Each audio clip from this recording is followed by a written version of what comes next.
You know this isn't right. We need to talk this through. I can't keep doing this. It's too much. Morning sky, sunlight glinting off windshields. The next, a luxury car sat crushed against a concrete divider, smoke curling upward like a warning no one wanted to see.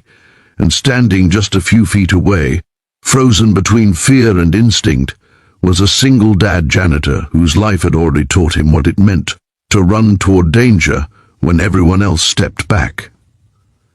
If you believe that kindness deserves a second chance, that ordinary people can change extraordinary lives, then take a moment to like this video, comment your thoughts, share it with someone who needs hope today, and subscribe to our channel Touch of Kindness. Stories like this remind us why compassion still matters. Caleb Moreau had been awake since before dawn, as he was every weekday. His mornings began not with ambition or big dreams, but with routine and responsibility.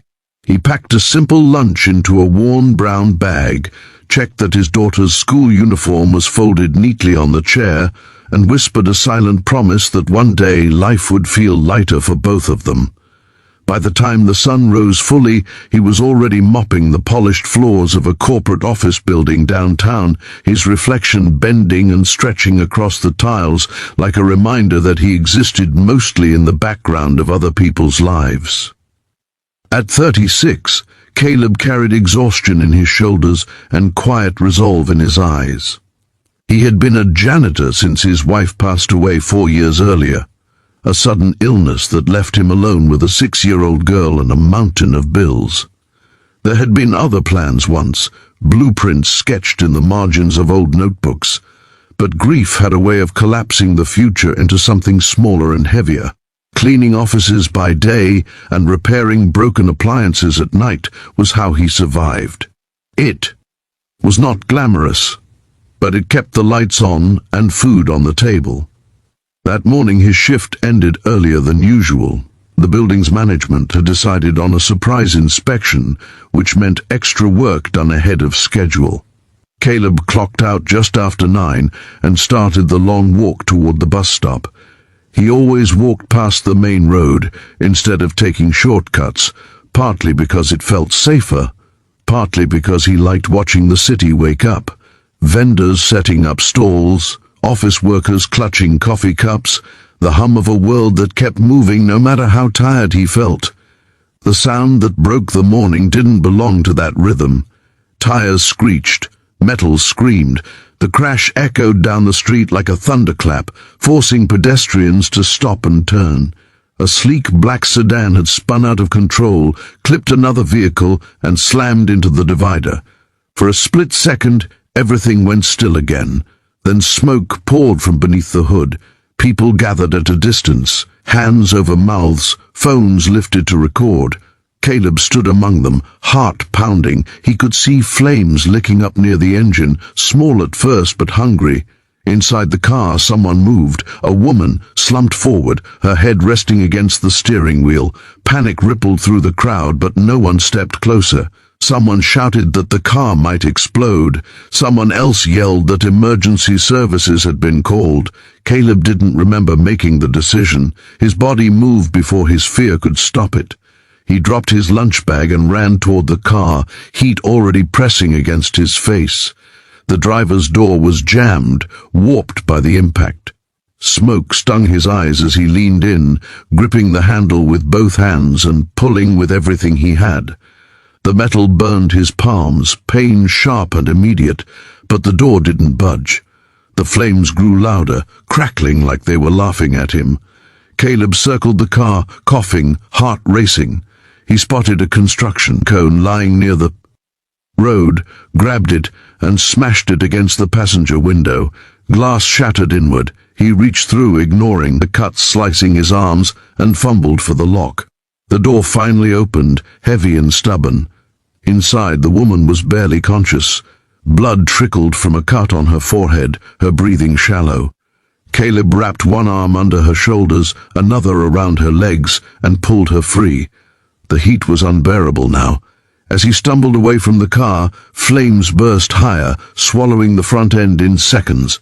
He collapsed onto the pavement, clutching the woman to his chest as sirens wailed in the distance. Paramedics arrived quickly, voices sharp and practiced as they took over. Caleb sat back, shaking, staring at his hands blistered and bleeding. He barely noticed when one of the responders thanked him. His attention was fixed on the woman being loaded onto a stretcher, her face pale against the white sheets. As they lifted her, her eyes fluttered open. She looked straight at him, not past him, not through him, but at him, as if anchoring herself to the only thing that felt real in that chaos. Her lips moved, forming words that cut through the noise and lodged themselves in his chest. She said his name, even though he had never told her, and thanked him for saving her life. Telling him he reminded her of someone she had lost. The sincerity in her voice left him rooted to the spot, stunned by the intimacy of that moment between strangers. Later, Caleb would learn her name was Maren Vale, the CEO of one of the city's fastest-growing technology firms. At the time, she was just a woman who had nearly died, whose gratitude felt too heavy and too undeserved. He watched the ambulance doors close and told himself that was the end of it. Heroes belonged in news stories, not in the life of a janitor who still worried about how to pay for his daughter's school supplies. The burns healed slowly. Caleb returned to work, hands bandaged, movements stiff. A few.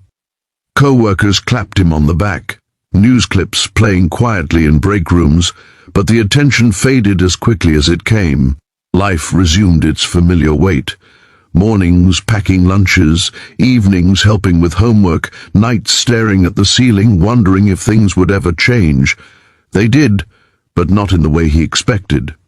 A week after the accident, a letter arrived at his small apartment, thick paper, his name printed carefully on the front. Inside was an invitation to visit Maren Vale's office. Caleb almost didn't go. He ironed his only decent shirt, hands trembling, and took the bus across town, feeling wildly out of place among the glass towers. Maren was still recovering, a faint scar marking her forehead, but her presence filled the room. She listened as Caleb spoke about his life, his daughter, the way grief had reshaped everything. She didn't interrupt. When he finished, she told him that surviving the fire had forced her to reevaluate her own priorities, to see the people around her who were invisible until the moment they saved her. She offered him help, not charity, but opportunity. Over the following months, Caleb's world expanded. Maren arranged for him to receive training in facilities management, a role that paid more and offered stability. She set up a scholarship fund that quietly covered his daughter's education. She never framed it as repayment. She framed it as a partnership born from a moment of courage that connected their lives. Caleb still cleaned floors sometimes. He still took the bus, but he walked taller. He smiled more easily. His daughter laughed louder. The memory of that burning car never left him, but it no longer felt like a scar. It felt like a turning point, a reminder that even in the most ordinary lives, there are moments that can change everything. As you reach the end of this story, if it stirred something in you, if it reminded you of the power of compassion and bravery, please take a moment to like the video, share it, and subscribe to Touch of Kindness. Your support helps us keep telling stories that matter. And before this story fades from your screen, we have one special request. Leave a comment telling us what kindness means to you, or share